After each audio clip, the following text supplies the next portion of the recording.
싱킹 브릿지 타임즈 2024년 8월 27일 진행하겠습니다. 생존 우선순위와 기업 및 국가의 이익이 주제이고요. 생존 가능 여부에 따라 의사결정이 합리적이었음이 입증된다는 견해를 견지하고 있습니다. 그리고 현재 우리나라는 저성장 구조이기 때문에 긴축재정은 기묘하다, 이런 흐름의 주제에 부합되는 뉴스로 편집을 했다고 생각을 합니다. 구독, 좋아요 부탁드리고 1.5배속을 보시기 바랍니다. 오늘의 편집 내용 제목들이 되겠습니다.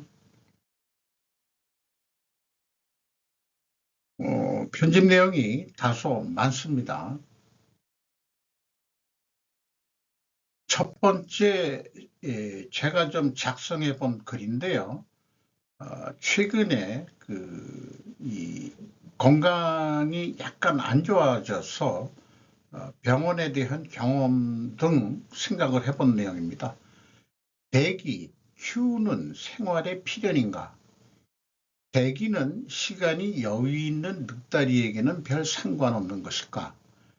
대기를 경험할 수 있는 장소의 대표적인 곳이 종합병원이다. 응급실이란 대기가 발생해서는 안 되는 곳임에도 응급대기실이란 현실적으로 존재한다. 진료를 위한 순번대표 뽑기, 그리고 진료비 선불 주어야 하고 해당 진료과에 가서도 전산화가 되긴 했어도 또 전산기에 접수시키고 진료 전까지 또 대기하는 그런 경험들을 쭉 해오고 있습니다. 처방전은 자동화 기기에서 출력은 가능하다. 그러나 늑다리 혼자는 해보지 않으면 헤매게 되는 경험을 가지고 있습니다. 늑다리들을 위해서 자원봉사자가 자동화 기기에 서비스해주는 경우도 비일비재합니다. 그래서 대기 없는 생활을 할 수 있는 사람은 누구일까 궁금합니다. 아마도 0.01% 정도 되는 극소수의 상류층일 것이다. 경제력이나 권력 등이 그 힘이 되겠죠. 건강한 몸이 대기를 한다면 견딜 수 있는 시간일지는 몰라도 몸이 안 좋은 상태에서 대기란 정말 경험하고 싶지 않은 그런 경험이었습니다. 반대로 젊은 층은 유명세를 탄 곳에 특히 음식점이라든지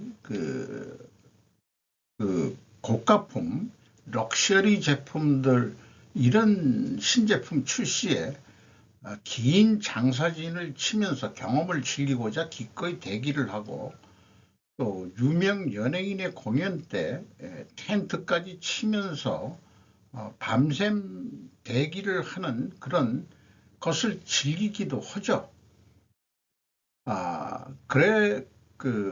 그러나 이제 유명 음식점 같은 경우도 또 더욱 그럴 거고요. 그래서 저는 아니다.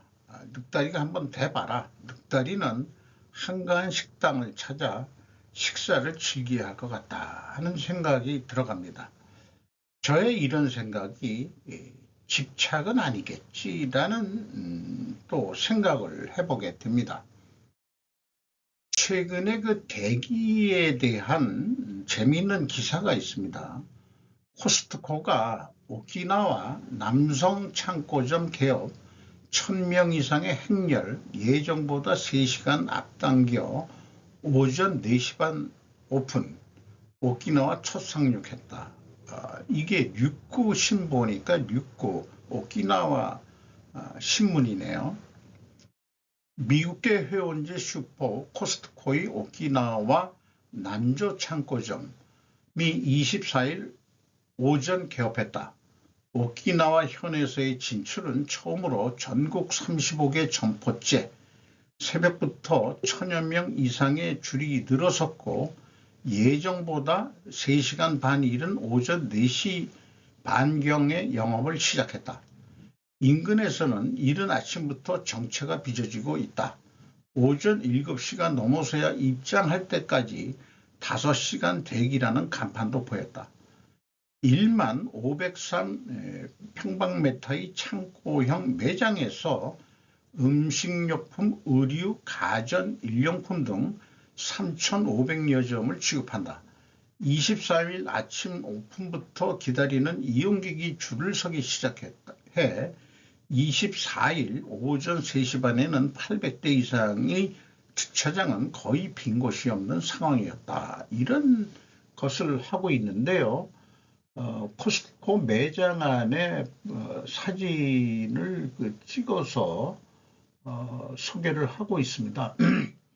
이 정도면은 뭐 제 기준으로는 좀 젊은 층에 속하는데 이어폰도 끼고서 쇼핑을 하는 건지 구경만 한 것인지 잘 모르겠습니다만은 이런 뭐라 그러죠? 그 트레이를 끌고서 코스트코라는 게 도매 성격으로 하는 데니까 뭐 이 정도면은 뭐 발 디딜 틈 없이 복잡하다, 이런 걸 생각해 볼 수 있겠네요. 근데 이 가운데 있는 사람은 일본인 같지는 않습니다. 느낌이. 자, 그 노인들에 대한 거를 앞에 좀 편집하게 됐는데 우리나라에도 이제 많이들 노인 세대를 위한 기사들이 많이 나오는 것 같습니다. 50년 차 노년내과 의사의 조언, 인생 파라는 잊어도 좋다. 김지수 작가가 조선비지에 기고한 글입니다. 인생 파랄은 집착이다. 대부분의 망각, 건강하다. 망각을 해도 건강하다. 좋은 사람이 되어야 한다는 생각은 잊어라. 몸 움직이고 호르몬 조절하면 저절로 다정해져. 슬픔에 빠진 사람에겐 스테이크 대접해야. 장 속에 뇌 있어 달걀 먹고 스쿼트 하라. 환자 얘기 잘 들어주는 의사가 좋은 의사다. 이렇게 압축해서 소개를 하고 있습니다. 1만 명의 의료인의 삶을 분석한 노 변호사가 운이 좋고 나쁘면 도덕성이 결정한다라고 발견했듯이 50년간 환자의 뱃속을 들여다본 75세 노 의사는 몸과 마음의 건강은 근육의 힘과 망각 능력에 달려있다고 차근차근 증명해냈답니다. 적당히 잊어버려도 좋은 나이입니다. 라는 그 책을 쓴 노년 내과 의사 가마타 미노루라는 의사네요. 어쩐지 한국 사람 같이 보이지는 않더라고요. 그는 중요한 20%에만 전력 투구하라고 조언을 했답니다. 이런 글을 읽으면서 제가 그 경영 공부를 하는 내용에는 이런 게 있죠. 8대2의 파레토 법칙이라는 게 있습니다.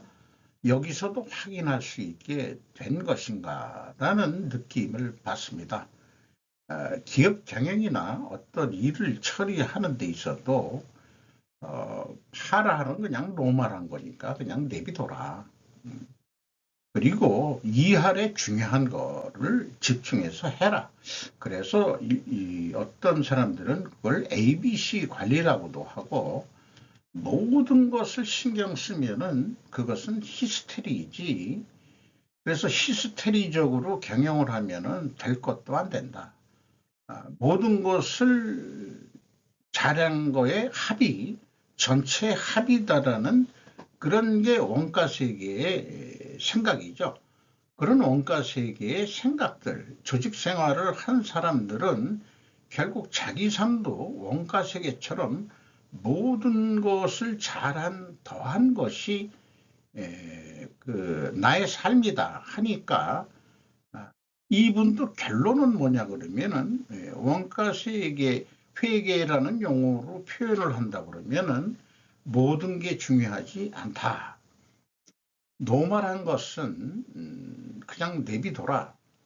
예를 들어서 품질이라는 경우도 일반 오차 범위에 들어가는 어떤 변동이 생기는 것은 그냥 내비둬라. 그럼 정상으로 돌아온다는 얘기고, 이할 때의 특별 원인, 그런 것들에 집중해서 해라. 그런데 그걸 파레토를 뛰어넘어서 제약이론이라는 것은 0.1대 99.9입니다. 0.1이라는 제약에 집중해라라고 얘기를 하고 있죠.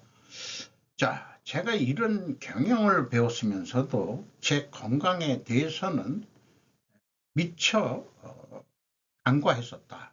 그러니까 개인의 생활에는 그것을 제약이론을 적용을 못해서 한 잠시 건강을 좀 크게 건강 악화를 경험했다는 것을 좀 뼈저리게 이제 느끼면서 또 이 방송 횟수도 줄이게 된 거죠. 너무 건강에 대해서 자만했던 것 같습니다.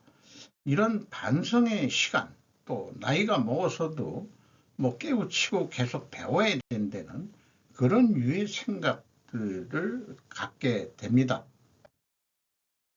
노예가 될지 어떨지는 50대가 갈림길, 일이 큰 사람에서 화나는 고령자로 바뀌어버리는 사람의 공통점이라고 아사쿠라 치에코라는 기자가 아니고 이 사람도 전문가입니다. 프레지던트 온라인에 기고한 내용이 되겠습니다. 나이가 들면 감정을 조절할 수 없어 화를 내기 쉬워지는 사람이 일정수 있다. 가끔가다 좀 마누라한테도 제가 화를 내는 경우가 있는데, 이런 노예가 되지 않으려면 어떻게 해야 할까? 연령에 관계없이 계속 배우는 것이 중요해진다. 배우는 것을 그만두면 뇌가 점점 노화해가고 어린아이처럼 와가마마가 되어버린다. 와가라는 말은 우리말로 무슨 말인지 잘 모르겠네요. 자건 떼쓰는 어린애라고 그런 거로 이해가 됩니다.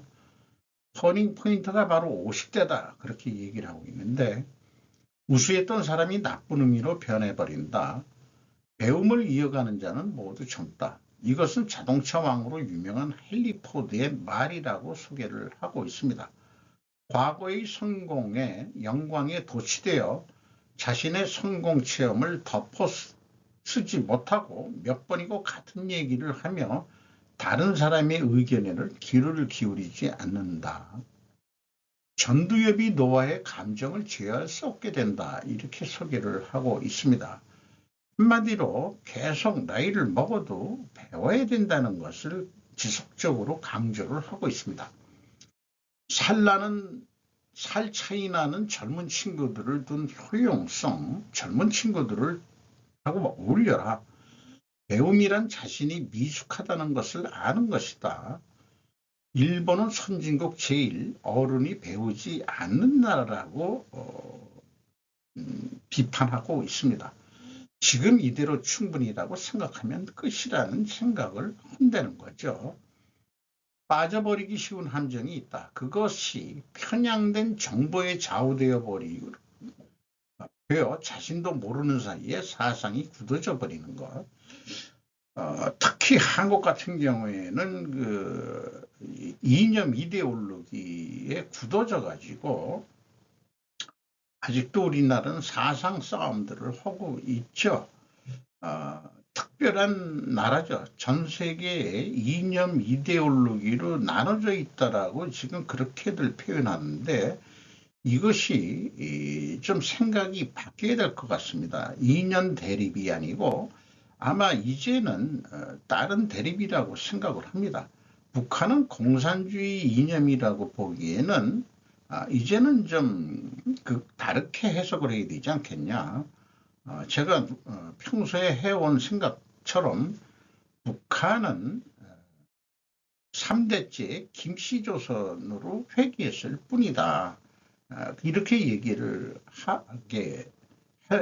비교할 수 있을 것 같습니다. 스스로 정보를 얻으러가는 중요성이 강조된다. 뭐 이런 얘기겠습니다. 참 좋은 얘기입니다. 이 저건 성질 부리는 상징적인 사진이 되겠습니다. 저 같은 경우도 생각을 통해 가지고 배우는 게 아니고 당해봐야 사람이 배운다는 게 참 안타까운 현실인 거죠. 뼈저리게 이 오늘의 그 방송은 건강에 대한 또 정신 건강에 대한 그런 그 반성의 시간이 되는 것 같기도 합니다. 주택담보대출 금리 다시 하락, 앞으로 금리 인하 가능성 강화. 이게 우리나라 얘기였으면 좋겠는데 다니 로메오 선임 기자 야후 파이낸스에서 보도를 한 내용입니다. 뭐 밑에 거하고 위에 거가 있는데 위에 거는 보라색은 30년 흐름이고 30년 그 상환 흐름이고 그 다음에 이제 그 약간 파란색은 15년 대출인데 단기는 좀 싸고 장기 대출이 좀 비싼 거로 되어 있네요. 6.46. 우리나라는 현재 주담대 대출의 금리가 어떻게 될지는 모르겠습니다만은 아마 유사할 거라고 생각을 합니다. 주택담보대출 금리가 이번 주에 다시 하락했는데 이는 잠재적인 주택 사냥꾼들에게 긍정적인 움직임이다. 이렇게 얘기를 하고 있네요. 그런데 우리나라에 이런 게 있습니다. 은행보다 조건이 더 좋아요. 주담대 초유의 사태, 서영교의 이명, 3명의 기자가 한국경제에서 취재한 내용인데 거의 뭐 제목 성격만 가져왔습니다. 초유 두담배, 금리 역전, 보험사, 은행보다 낮아졌다. 정부 압박에 은행 입단 인상, 대출 수요, 이금융권 몰릴 수도. 우리나라 그 정부와 그 가계대출이 3천조가 넘었다고 하죠.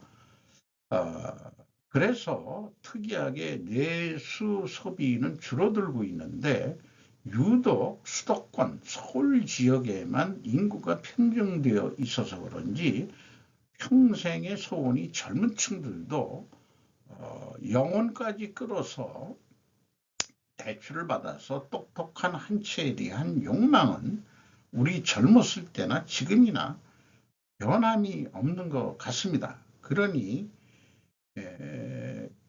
경제 전반은 저성장으로 가고 있는데 유독 말하자면은 그 변동성이 이 주택 가격이 뛰는 데가 이 아픈 데가 장소가 옮겨져 가면서 어떻게 표현하면은 어떤 그 아파트 분양 가격이 뭐 급등을 했다. 그다음에 뭐 얼마가 올랐다. 이런 것들이 마치 제약이 이리저리 옮겨 다니는 그런 것처럼 참 이 주택 가격을 잡기도 어렵게끔 하는 것들. 그래서 그 금융감독원, 금감원에서도 그 은행 대출의 억제를 이복현 씨인가요? 그 사람이 검사 출신이죠. 요구를 했는데 이게 풍선 효과처럼 제2금융권 쪽으로 또 대출을 받으러 가더라. 제2금융권 대출은 또 금리가 더 비싼데 말이죠. 자, 이런 상황이네요. 자, 교토국제고에 대한 것도 편집을 해봤습니다. 교토국제가 고시엔 100년 만에 사상 첫 타이브레이크 제압하고 첫 우승. 교토세는 해이한 이래 68년 만에 승리했다. 고교야구.com이라는 데네요. 제106회 전국 고교야구 선수권 대회 교토국제 2대1로 관동 제1 연장 10회 타이브레이크에서 뭐 스키즈 번트가 돼가지고 뭐 승리했다 그런 내용 같아요. 자세하게 상황을 전달하고 있습니다.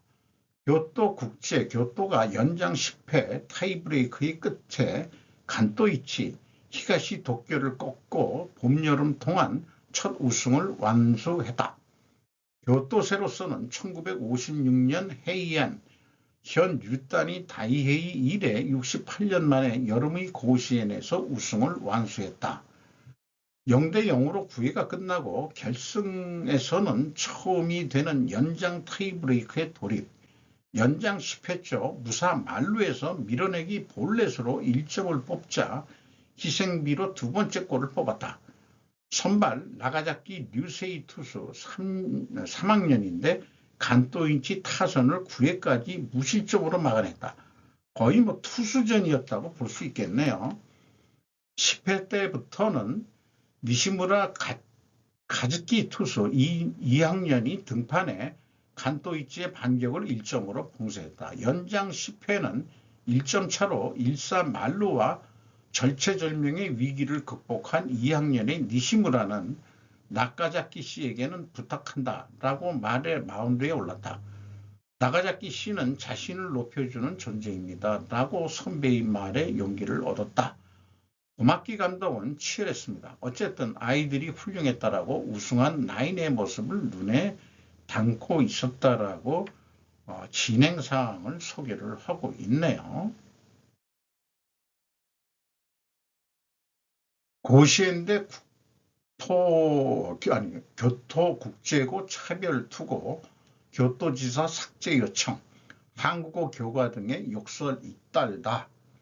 우리나라 처음 언론에는 한국 교과에 대해서 무덤덤하다라는 거를 우리나라 언론 뉴스는 했는데 교토신문은 정작 교토지사가 한국어 교과 등의 욕설에 대해서 삭제해달라 이렇게 이제 조치했다는 뉴스가 되겠습니다.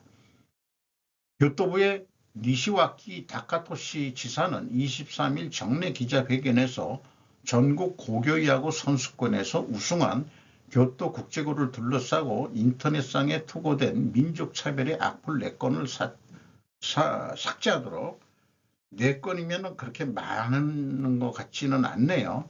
교토지방법무국과 사이트 운영자에게 요청했다고 밝혔다. 그런데 3건은 이미 삭제된 것으로 알려졌다. 이 고등학교는 한국계 민족학교가 전신이고 교가가 한국어 인전 등으로 인해 전국 4강에 진출한 3년 전 차별적인 게시물과 욕설이 잇따랐다. 이번도 같은 사태가 발생할 우려가 있다고 보고 부는 19일부터 4쌍의 투고를 확인하고 있었다.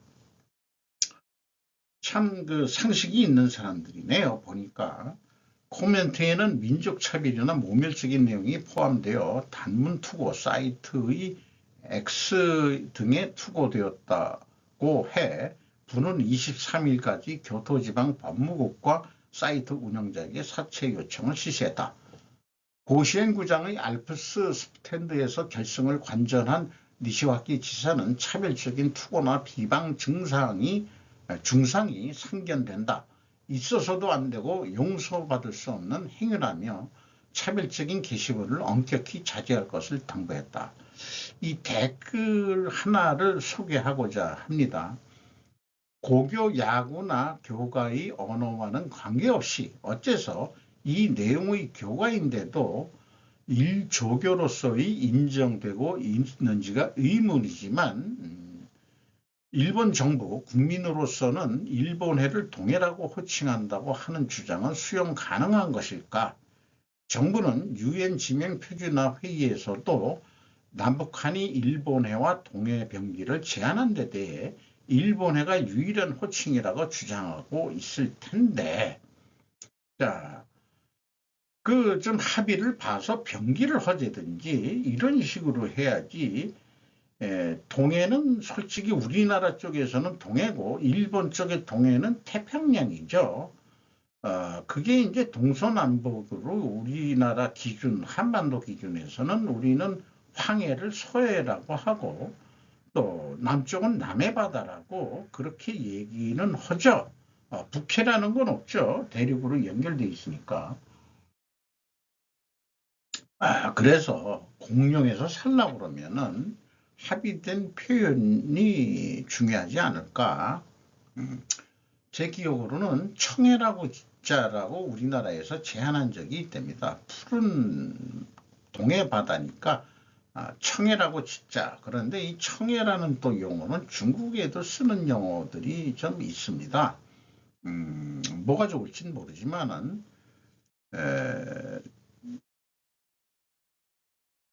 저는 이거 뭐 완전히 쉽게 해결될 문제 같지는 않습니다. 간토이치 주장, 우는 사람 격려하는 입장으로 돌아가고 싶다. 주장으로서 여름 고시엔 마이니치 신문에서 요거는 앞에 댓글 1의 댓글 2의 연장입니다.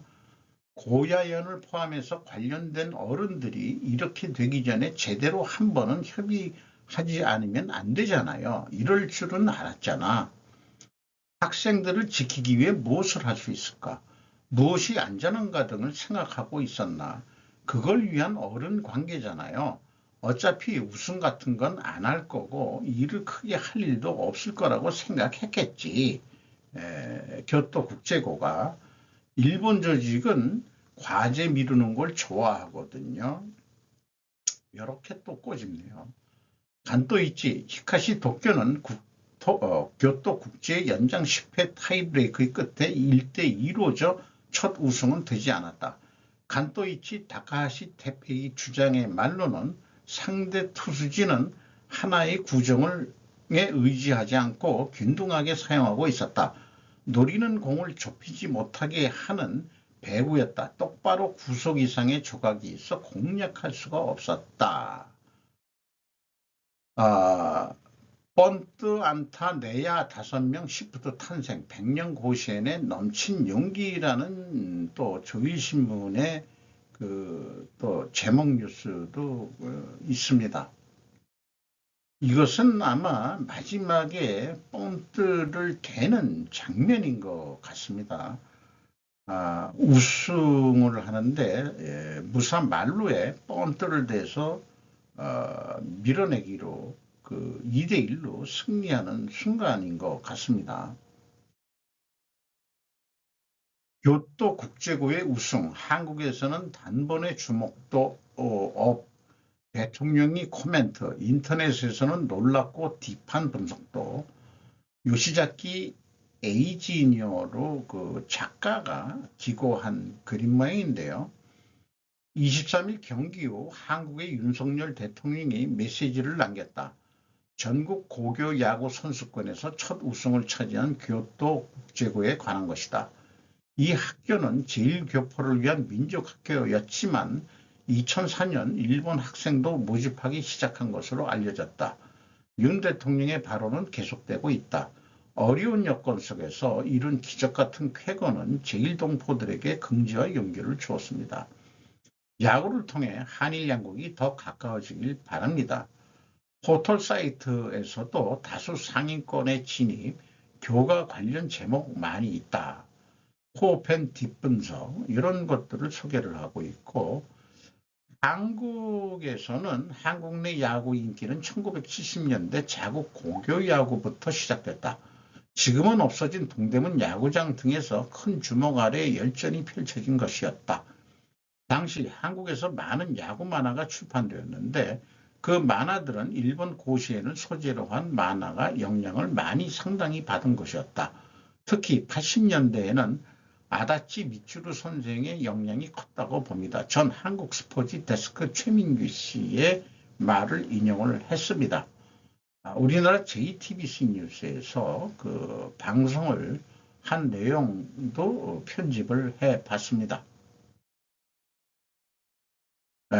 사실 고교 전체 인원이 138명 중에서 60명이 야구를 한다니까 이건 야구 학교를 변신을 했다. 그런데 한국어 교과를 계속해서 한다는 것은 우리 입장에서는 좀 긍지가 느껴지는 거라고는 솔직히 그런 마음이 드는 것이 솔직한 심정이겠죠. 방위력 강화로 수주 급증하는 미쓰비시 중공과 가와사키 중공, 증수가 계속되는 두 회사의 실적과 주가 추이, 니모라고 미쓰비시 중공업에 대한 거를 소개하고 있고, 가와사키 중공업에 대한 요 남바는 그 상장된 그 번호 같습니다. 방위 관련을 포함한 수주액이 양측 모두 급증 중이다, 이렇게 얘기하고 있는데, 일본이 방위비를 GDP의 2%, 예산의 2%를 쓰겠다.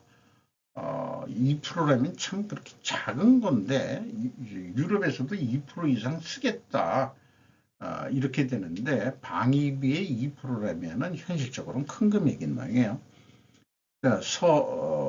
그 서술된 것을 제가 표로 만들어 봤는데, 미쓰비시 중공업이 매출이 100만억이니까 3조 8,600, 100만, 1000만, 억, 10억, 100억, 1000억, 그렇죠? 3조 8,600, 200만, 아니, 8,602억 억엔이죠. 이게 2025년에 4조 9천억엔 예상이 된다고 그러고, 영업이익으로만 보면은 3,500억 예상이 된답니다. 가와사키 중공업은 규모는 좀 작지만 2022년에 1조 5천억엔 했는데 2025년에는 2,300억엔 정도 하게 되는 것으로, 영업이익들도 꾸준히 증가하는 것으로 이렇게 소개를 하고 있습니다. 제가 가끔 보는 목로 동심파계 김태우 수사관으로 보는 반국가 세력, 내용이 좀 다소 길긴 합니다. 김태우라는 수사관이 청와대 소속인데, 여기 뭐 4가지 항목으로 김태우 씨가 주장하는 측면과 청와대 측이 설명했던 그런 것들이 있습니다. 청와대 쪽에서는 특별감찰반이 비의혹이 있었다라는 쪽으로 그 얘기를 했습니다. 김태우 전 수사관은 청와대 특감반 지위를 이용해 경찰청에서 지인이 연루된 사건 수사를 알려달라는 요구를 한 사실이 언론에 알려져 검찰을 받게 되고, 지위를 이용한 자위적 불법 사찰 활동으로 경고를 받게 되자 자신이 수집해온 첩보를 폭로하며 내부 고발자라고 주장했다는 게 본질인데, 아마 지시를 받지 않고서 독자적으로 일개 수사관이 그렇게 첩보 수집을 하고 그랬을까라는, 그래서 불법 사찰 의혹에 대해서는 민간인 사찰이 아니라 김태우 전 수사관의 개인적 일탈이라는, 그러니까 한 사람의 희생양을 만든 그런 거네요. 이런 것들은 아주 그 드라마에 많이 인용이 되는 이런 유의 어떤 희생양을 만들고, 이 김태우 수사관은 여러 대통령을 모셨던 사람이기 때문에 그때 권력을 쥔 사람들의 지시를 받고 일했을 거라고 생각하게 됩니다. 우윤근 주로대사에 대한 것도 그 정보를 수집했는데, 고향 특강 갑자기 취소, 러시아행, 유라시아 시대와 신북방 정책을 주제로 특강을 할 예정이었다. 김태우는 MB 때부터 청와대에서 일했던 사람이다. 이런 사람이 문재인 정권 때 나가게 된 거죠. 우윤근 이력은 2006년에 국립 상트페테르부르크 대학교 대학원 국제정치학 석사를 했고, 2001년에는 남부대학교 전임 강사를 했고, 2016년 6월에서 2017년 10월에는 30대 국회 사무총장을 했고, 2017년 10월에 2019년 5월에는 제13대 주 러시아 대사를 했다. 러시아가 전공이 뭐예요? 특검, 김경수 구속영장 청구, 드루킹 공범 혐의, 이런 내용도 소개를 하고 있습니다. 김태우 전 청와대 특별감찰관 수사관 추가 폭로, 청 특감반장이 드루킹 USB 알아보라 지시했다. 이런 것도 있습니다. 공직감찰반 구성은 옛날에는 경찰청과 검찰 두 군데만 했는데 이게 개정 후에는 경찰, 검찰, 국세청, 여기 어디냐, 감사원, 이렇게 좀 구성을 해가지고 뭔가 해보려고 했던 모양이에요. 또 김은경 환경부 장관에 대한 것도 소개를 했는데 검찰 민간 인사 찰 의혹 관련 청와대 특별감찰반 압수수색을 했다. 자유한국당 임종석 대통령 비서실장, 조국 청와대 민정수석, 박영철 반부패 비서관, 이인걸 전 특감반장 등을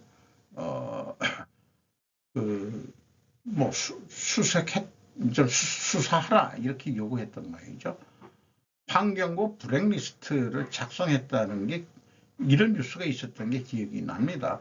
환경부에서 뭔 블랙리스트를 작성하는 건지 어쨌든 처음에는 구속영장이 기각되었으나 어쨌든 환경부 블랙리스트 사건으로 2심까지 가서 재판을 받았던 모양입니다. 이 김은경 환경부 장관은 전업주부이던 1991년 낙동강 패널 유출 사건 당시 대구 시민대표로 나서며 환경운동을 시작했다. 낙동강 패널 사건 기억이 나네요. 서울시 노원구로 이주한 뒤 상계 쓰레기 소각장 주민대책위원회에서 일했다. 쓰레기 소각장 반대쪽에서 일을 했던 그런 사람입니다. 짧은 기간에 환경부 장관을 했지만은 한 1년은 약간 넘게 했네요. 그래도 4가지 일을 했다고 소개를 하고 있습니다. 물관리 1호나 쓰레기 대란 사태에 대해서 재활용 관리 종합대책 이런 것들을 했고 재활용 시스템 혁신과 소비 문화 개선 운동도 벌였고 미세먼지 감축을 위해서도 노력을 했고 특히 중국 소주에서 제20차 한일중 환경장관회의로 미세먼지 대응 협력하는 공동협의체까지 만드는 그런 행보를 보였습니다. 중국 아새끼들은 미세먼지는 한국 내 문제지 자기네들의 문제는 아니다라고 주장했는데 결국 이런 것까지 만들었다는 얘기는 중국에서 넘어오는 거 맞잖아. XX 했겠지. 아주 잘한 거예요. 사드 환경영향 평가까지 했어요. 아니 이상 없대잖아. 무슨 주민이 무슨 뭐 바람 어쩌고 전자 개똥 죄송합니다. X 같은 얘기 하지 말라. 이렇게까지 좀 일을 했던 것 같아요. 그러니 쳐내려고 했겠지. 누군가는 왜 쳐냈는지는 모르지만은 윤석열 정권 시기의 주요 사건 전부 국익을 해치는 간첩 색출이 현재 윤석열 정권은 이렇게 여러 가지가 있는데 모두 생각해 보면은 아직 검찰 대통령이란 거 맞다. 욕을 먹더라도 우리나라에 압력하고 있는 매국노적인 자생 간첩이든 그 포섭을 당한 간첩이든 이 친중이 아니고 매국 친중 이런 애들 이런 사람 세력들을 그거를 지금 반국가 세력이라고 얘기하고 있는데 한국이 다시 새롭게 혁신을 해야 된다면은 자 경제 쪽에서도 구조개혁 하는데 정치권 구조개혁이 일어나야 될 것 같습니다. 이런 얘기인데 그 간첩 색출은 여야를 불문한다. 우선순위는 중국과 북한 간첩부터 색출하라. 그러니 불통이라고 공격당하는 윤 대통령이다. 5년 동안 우리가 건국한 1948년 건국했을 때 빨갱이들을 물론 그 선한 그 일반 애꿎은 국민들의 피해가 없지는 않았을 거예요. 그러나 대한민국이 자유민주주의로 건국을 하기 위해서는 빨갱이를 소탕했어야 된다. 그게 뭐 지리산 사건이라든가 뭐 제주 뭐 무슨 한 거라든가 뭐 이런 거죠. 우리나라 지식인들 저기 일제시대 때 일반 지식인들이 깡패에게 사회주의 사상을 다 좋아했죠. 그래서 또 이 남로당도 그때는 있었고 다만 그런 우리가 역사가 있는 거죠. Y에 대한 질문을 상관관계로 풀어내는 전문성은 제가 이쪽 방송에 인정을 합니다. 그러니까 너무 많은 자료를 가지고 상관관계로 엮어가는데 물론 전문가니까 그렇게 착상이 나겠지만은 굵은 글씨만 한 번 문재인은 미국 군산복합체와 한편이었다. 친중파는 오해로 언더커버였다. 이렇게 얘기하고 있네요. 한중수교 이래에 북한을 고립시키기 위해 러시아와 중국을 한국편으로 만드는 전략을 구상했던 게 우리나라 정치계 아니었겠느냐. 반공사상을 가졌던 우파도 친중으로 그래서 변해갔다. 이렇게 얘기를 하고 있네요. 그래서 문 정권이 뭘 해버리기도 전에 김태우 사건으로 인해 무너져 버렸다. 참, 문 대통령도 시실은 친중이 아니고 언더커버였다라고 해석을 하거든요. 물론 미국의 아주 비싼 전투기 F-35A 뭐 이런 거를 들여온 장본이니까 어쨌든 우리나라 현재 돌아가는 것은 미국 군산 복합체하고 연결이 안 될 수밖에 없는 그런 상황인 것 같습니다. 여기에 이제 마약 유통이 또 큰 건데 마약 유통의 가장 큰 발원지는 딴 데 아니다, 병원이다.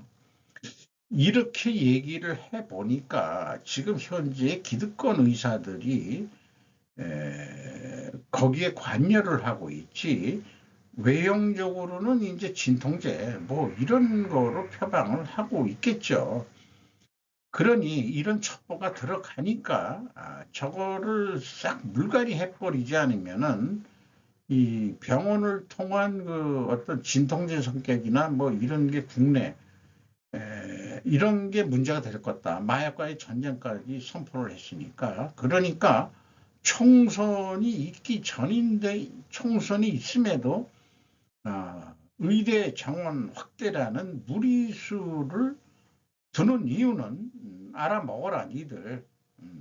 기존 기득권 의사 세력들 얘네들도 정치 세력화 돼가지고 의사 애들도 이해관계 세력들이죠. 의사 마피아라고 보면 되지 않겠냐 그런 생각이 하는데 그렇게 되면 이해가 될 것 같습니다. 이거는 이제 부방송으로 부인이 했는데 박근혜 언니 같은 대통령이 우리나라에 있어서는 아주 나라가 창피했었다. 탄핵받아야 마땅했었다. 그리고 너무 친중했었다. 말년에 사드 배치나 이제 껌뻑했지만은 그런데 문 대통령은 가가지고 어떻게 대우를 받느냐? 우리 외무장관하고 이렇게 뭔가 협의 중인데 뒤에까지 와서 등을 툭툭 건드리고 아는 체 하는 그런 트럼프 대통령 격이 다르다 이거죠. 격이 다르다. 이런 거를 소개를 하고 있네요. 김순덕의 도발, 또 역사 왜곡 처벌법 들고 나온 민주당, 사상 검열할 참인가. 동아일보 보도 내용입니다. 입법 독재란 말이 이렇게 심감날 줄 몰랐다. 윤석열 대통령의 거부권, 제2 요구권이 이렇게 절실할 줄 몰랐다. 더불어민주당에서 일제 식민 지배를 미화하거나 친일 행위를 찬양하는 사람은 공직을 맡지 못하게 하는 법안을 만들겠다서 하는 말이다. 일제에서 해방된 1945년 태어난 해방둥이가 올해 79세다. 100세쯤 된 어르신이 아니라면 일제강점기 식민지배에 책임 있는 행위를 할 수도 없는 세월이 지났다. 그러니까 민주당은 행위가 아닌 말이나 글로써 미화하거나 찬양한 사람의 공직 진출을 막겠다는 거다. 머릿속 검열로 공직 진출을 막겠다고? KBS의 문창극 보도, MBC가 바로 잡았건만 식민지 지배 옹호 처벌법 폐기되니 5.18 특별법을 만든 애들이고 역사 해석 독점은 자유민주주의 근간 흔든다. 문정권 7대 불가 능가하는 공직 금지다. 그때 인사 검증 기준으로 5대 불가 위장전입 병역 기피 불법적 재산 증식 세금 탈루 연구 부정 행위 등 여기에 음주운전 성범죄 이력을 추구한 7대 불가가 존재했다. 사상의 자유 없는 나라 북한과 뭐가 다른가라고 비판을 하고 있습니다. 여기에서 우리가 생각해 볼 수 있는 게 국회에 다수당이 됐다고 횡포를 부리고 남발을 하고 있는 거죠. 뭐 독재라는 말은 하지 말자 이거예요. 남발하고 있다. 법치주의를 얘기하고 있는데 출처 위키피디아 나무위키 백과사전 등에서 제가 좀 필요한 부분을 법치주의를 좀 해왔습니다. 그런데 법치주의고 뭐 독재국가도 법치주의를 내세우니까 내 이렇게 생각해야 되지 않겠냐. 법은 완전하지 않다. 입법부 국회에서 법 제정이 남발되는 현상을 두고도 말할 수 있겠다. 그런데 이런 표현이 있습니다. 현대에는 더 이상 법률의 법규 창조력에 대해서 언급하지 않는다. 법률이 아닌 규율 역시 국민을 구속할 수 있는 힘을 지니게 되었기 때문이다. 그러니까 법만 가지고 이 정치를 할 수는 없다. 그런 얘기겠죠. 우리가 뭐 형사사건 이런 정도는 법으로 강화해가지고 사회 질서를 유지해야 될지 모르지만은 정치, 경제 등등이 법률만 가지고 할 수 있는 거냐? 그거는 아니다. 전통적으로 내려오는 규율, 뭐 이런 것들이 더 중요하지 않겠냐? 이런 생각을 해보지 않을 수밖에 없습니다. RFK 주니어가 트럼프를 지지함으로써 트럼프를 도울까요? 여론조사 결과는 앤드루 로마노 리포터가 야후뉴스에서 보도를 했습니다. 정치에서는 미래를 예측할 수 없습니다. 케네디는 현재 해리스와 트럼프의 3자 대결에서 평균 4%에 불과하다. 내려가면서 트럼프를 지지하겠다. 이런 얘기인데 트럼프한테 좀 도움이 되겠죠. 원래 케네디 가문이 민주당이었죠. 이번에 무소속으로 했다가 뭐 언제 한번 만난 모양입니다. 트럼프하고 케네디하고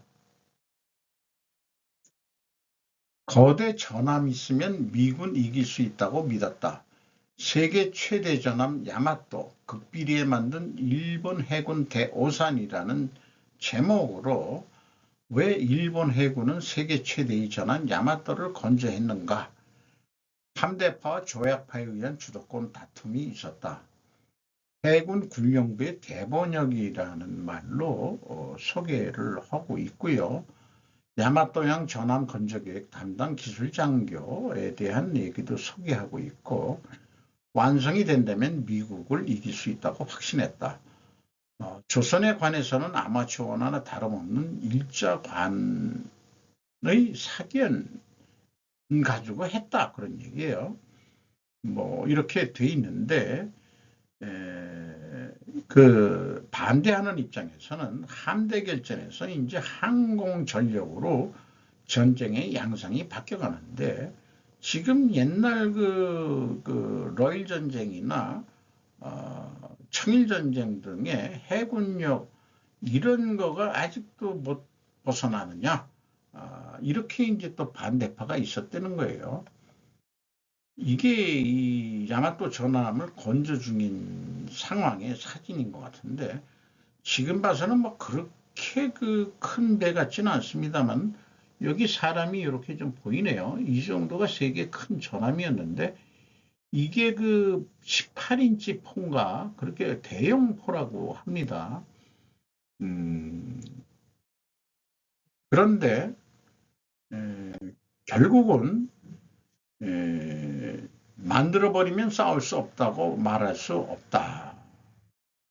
메이지 1의 기술의 결정이었고 문제는 완성을 했는데 그런데 아쉽게도 기름이 없더라고요. 그거 웃기는 얘기죠.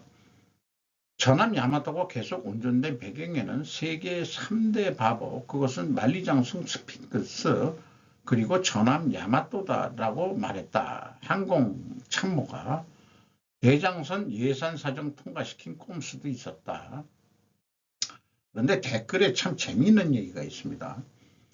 건조 당초의 합리적이었던 생각은 완성 임박 무렵에는 시대에 뒤떨어지고 있었다.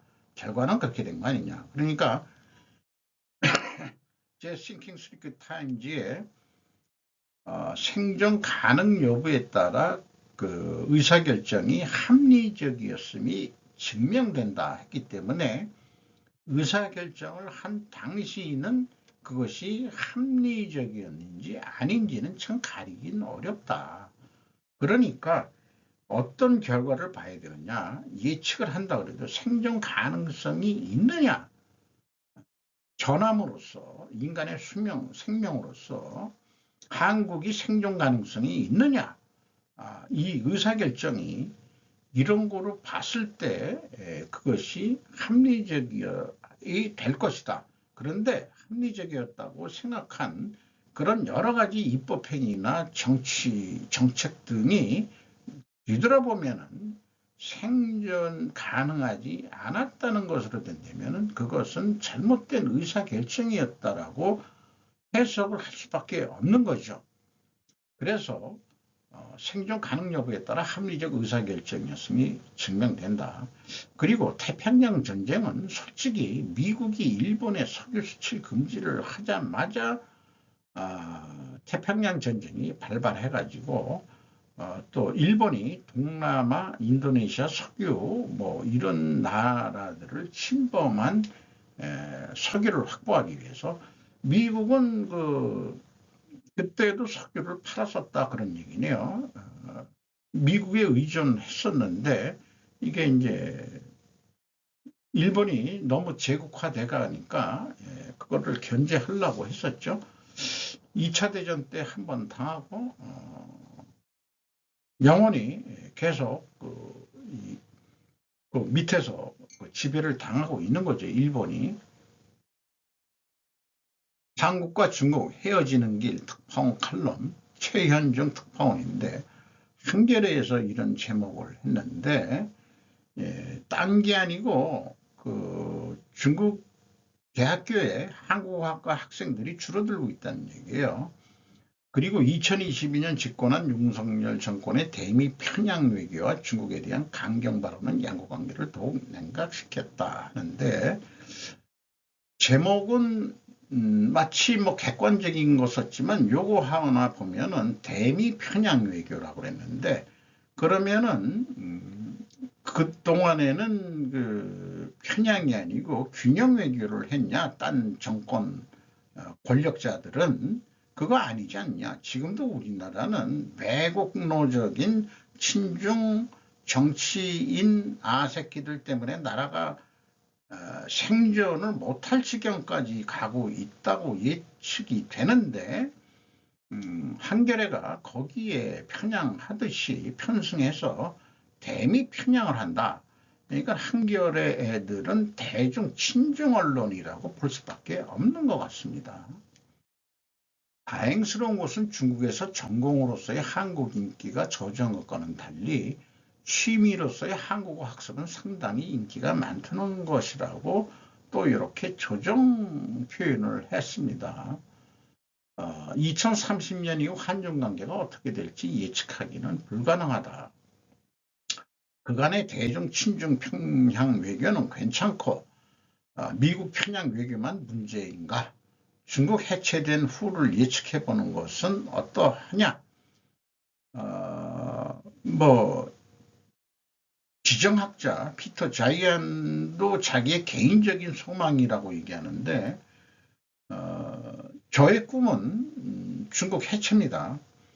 만주는 청나라 전까지는 중국이 지배해 본 적이 없는 우리 고조선 터였기 때문에 고대사적으로 보면은 거기 뭐 여진족도 있고 만주족도 있습니다만 그 우리로 치면은 다 그 혈연 이웃사촌간 종족들인 거죠. 이런 거로 봐가지고 이 만주는 그건 중국 땅이 아닙니다. 그거는 한국이 차지해야 될 땅이라기보다는 만주족 또는 뭐 옛날에 그 뭐 여러 그 종족들이 살아 있었죠. 그런 쪽으로 해야 되지 않겠냐. 그래서 한국, 중국과 헤어지는 길은 만주 해체가 되어야 되니 한국과 중국, 중국이 해체되어야만이 완전히 우리는 헤어질 결심이라는 영화도 있었죠. 저는 그렇게 생각을 합니다. 그래서 요거는 빨간 것은 제가 삽입한 제목인데요. 지방자치제 없애야 할 이유, 동해 수도권 전기고속도로 서울 문턱서 막혀 전력대란 우려, 연합뉴스 차대영 기자의 보도인데요. 하남시 동서울 변전소 증설 불호 여파 2026년 준공 사실상 어려울 듯.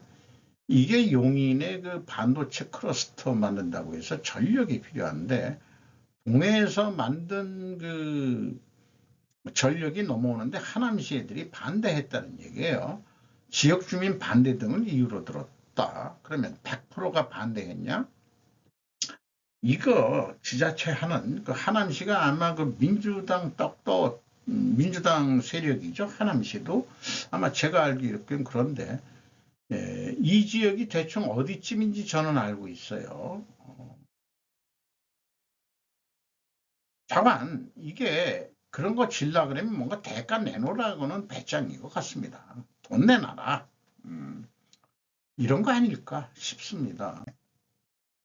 500조 클러스터 전기 없어 못 돌아갈 판, 전력만 비상, 박종배 건국대 전자공학부 교수와 이데일리 김소영 기자가 했습니다. 안초만단 용인 반도체 클러스터 해법은 10기가와트 필요, 지방발전소서 끌어와야 지자체 반대, 송전망 건설 지연 부산, 입지 민원 등 한전 혼자 감당 못해 특별법 논의 중인 국회 더 서둘러야 이런 또 뉴스가 나왔네요. 벼랑 끝 자영업자 대출 연체 15조 돌파 줄폐업 위기 임성원 기자가 디지털 타임즈에서 보도했습니다. 한국신용데이터 소상공인 동향 리포트에서 대출 보유 6곳 중 한 곳이 평균 1억 비담고 폐업을 했다. 이렇게 해서 했는데 이 표로 만들어 봤어요. 자영업자 차입금인데 은행권에서 대출이 570조, 제2금융권에서 314조, 884조, 1000조가 넘었는데 가계대출은 자영업자만 884조다 이게요. 연체액이 15.5조인데 비율로 보면 4.1%가 되겠습니다. 연체율 4.1%가 벼랑 끝인가? 그건 기준을 잘 모르겠어요. 저는 줄폐업 위기라는 표현은 적절한가? 항상 이 자본주의란 것은 많은 사람들이 계속 있는 거죠. 그것은 차입금 때문에 망한 일본도 지금 금리 올리면은 그 줄도산할 그 줄폐업할 이 자영업자들이 중소기업까지 포함해서 아주 많다며요. 그러니까 일본은 지금 금리를 못 올리는 입장이고 우리는 지금 자영업자들을 위해서는 금리를 좀 내려야 되는데 결국은 이번에도 동결이 됐어요. 왜냐? 그 부동산 투기하는 아새끼들 때문에 그렇다 이 말이에요. 건설 경기가 안 좋은데도 그게 대출 뭐 이런 거로 해서 말하자면 무슨 어떤 투기 세력들이 있는지 두더지 게임하는 것처럼 여기서 벌렸다가 저기서 벌렸다 뭐 이런 식으로 지금 하고 있는 것 같은데 이 투기 세력들을 잡아낼 방법이 참 쉽지는 않겠죠. 그걸 법의 테두리 안에서 잡아내야 되니까. 핵 전쟁, 재난 포르노 스릴러의 시나리오라고 마이크 리즌이라는 그 매체에서 이것이 그 시나리오를 했는데 어느 봄날 북한의 이동식 발사대에서 핵 대륙간 탄도 미사일 ICBM이 분출하면서 시작됐다. 미 국방부를 타격 전 태평양에 있는 북한 잠수함이 캘리포니아를 향해 두 번째 핵 살보를 발사, 어떤 미사일도 요격되지 않는다. 첫 발사 40분 만에 두 해안에서 수백만 명의 미국인이 사망했다. 미국은 서부 산악지대의 지하시설과 태평양의 잠수함에서 미사일을 발사하며 보복에 나선다. 미국이 공격을 받았지만 미국 대통령과 소통할 수 없다는 사실을 알고 있는 러시아는 미국의 ICBM 발사를 러시아에 대한 공격으로 착각하고 미국과 나토 동맹국들을 향해 핵무기를 발사해 미국의 보복에 나선다. 북한은 북미 상공에서 위성에 부착된 핵탄을 터뜨려 일련의 전자기 펄스를 발생시켜 미국 3대 전력량을 파괴하고 19세기 초로 후퇴시키는 것으로 그건 마무리된다. 이런 내용들을 쭉 소개를 하고 있습니다. 마지막에 모든 원자력의 지도자는 독특하지만 그들은 모두 좋은 것을 가지고 있습니다. 그들이 야곱센의 책을 읽고 더 이상 나를 보여주지 말라고 외치기를 바랍니다. 라고 미국식 표현을 했네요. 이런 그 시나리오를 책으로 내는 사람들도 있는데 전쟁 발생해서는 안 되는데 북한이 도발한다는 시그널이 있네요. 참 그렇습니다. 이제 오른쪽도 왼쪽도 없어졌다. 영미불 선거로 표면화하는 민중의 자기 퍼스트. 내가 우선 이기주의, 자기 퍼스트가 이기주의 아닐까 생각합니다.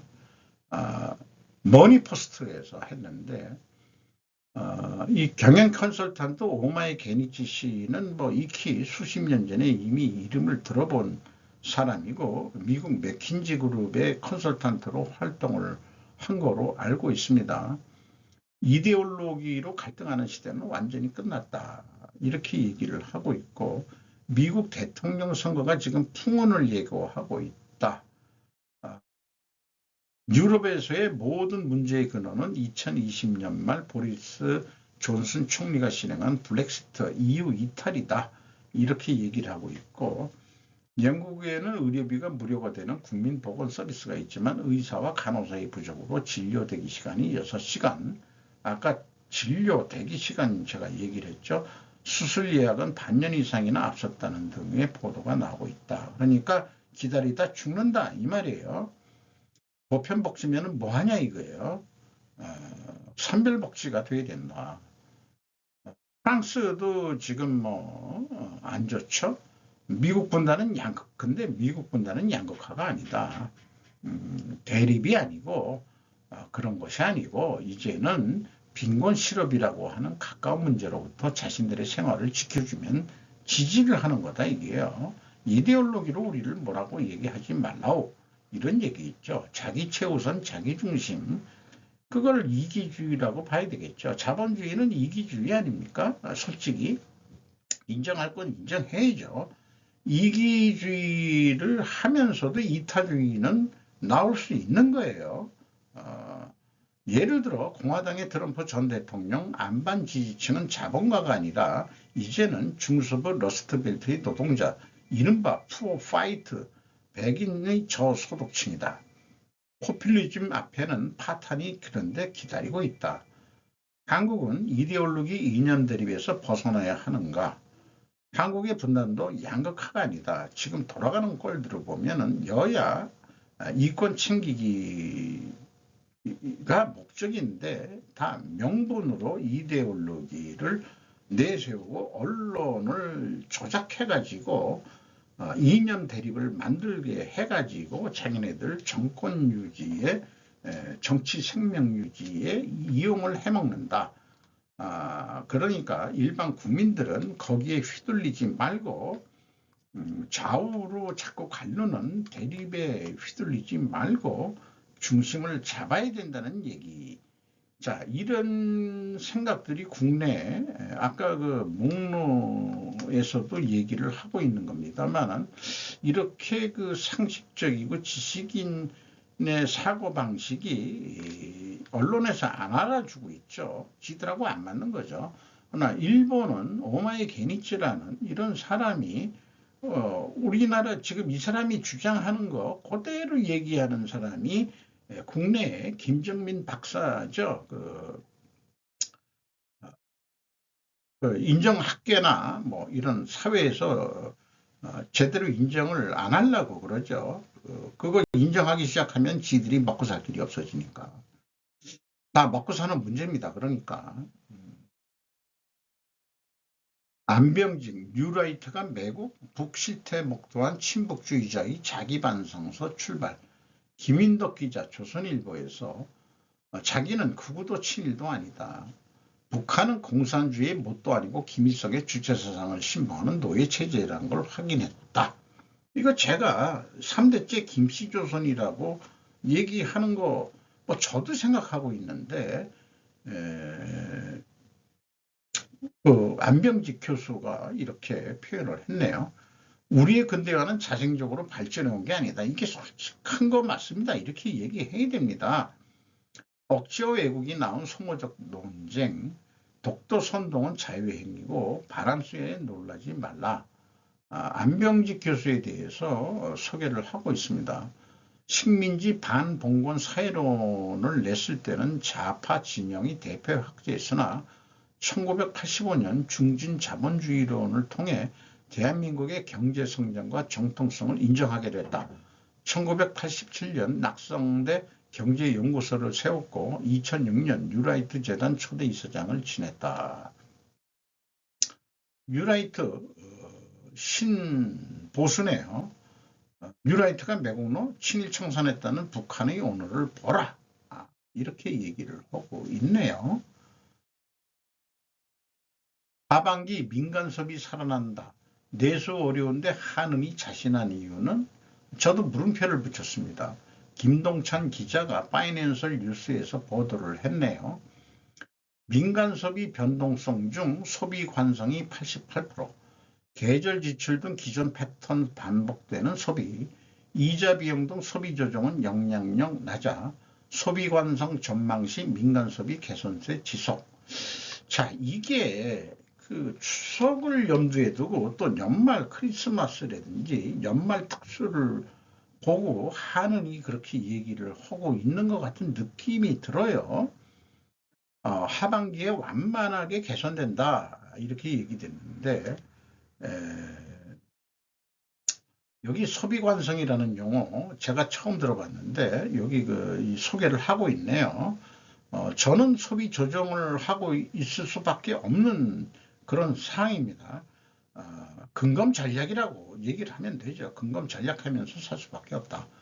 소비관성이라는 용어를 한은이 사용했다. 현재의 소비층 나이대를 어디에 평균한 것인지는 모르겠지만 소득 절벽인 늑다리들은 전략해야 생존이 가능한 나이대다.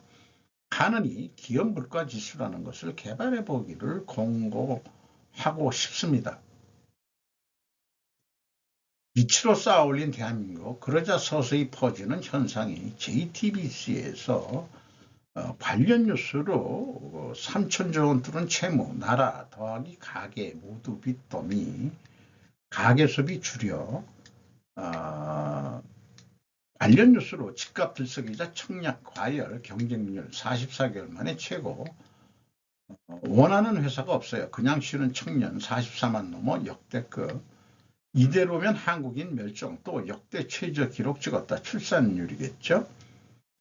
한덕수 국무총리는 상당 기간 누적된 고물가 고금리 영향과 부분별 회복 속도 차이로 인해 국민께서 못 느끼는 민생 경제는 여전히 어렵다는 것을 잘 알고 있습니다. 불붙은 서울 아파트값 금리 동결 이후 서울 아파트 전체가 그렇다는 것은 아닐 거예요. 이게 자꾸 옮겨갑니다. 투기 세력들이. 투기 세력을 좀 잡아야 돼. 근데 투기가 일반 서민이 다 모든 서울 시민들이 투기 세력이 됐다? 그렇게 해석할 수도 있을지 모르겠네요. 왜 나만 아파트가 없냐? 똑똑한 한 채, 이게 평생의 소원. 그런 사람이 대부분일 거고, 진짜 소수의 투기 세력들이 불을 붙일 겁니다. 불쏘시개 해가지고. 그리고 돈을 버는 애들이 많겠죠. 우크라이나 신전쟁, 이거 피터 자이안의 그 유튜브 방송의 내용을 가져왔습니다. 저건 우크라이나가 공격을 지금 하고 있다, 이런 얘기예요.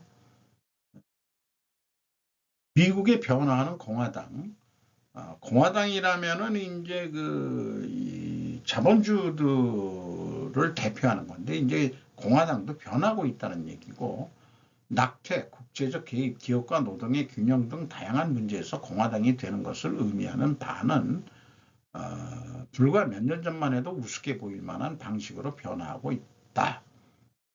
저는 아까도 얘기했지만 공화당은 러스트벨트의 푸어 파이트들이 오히려 지지하는, 그리고 상공회의사라는 것이 좌파 노조 쪽에서는 자본가들의 이익단체다, 친목단체다, 이렇게 공격했는데, 트럼프 지지선언에 노조위원장이 나와서 지지선언을 했죠. 왜냐? 자기네들 일자리 만들어준다는데, 그러니까 오마이 게니치도 그런 거죠. 자, 이데올로기가 아니다.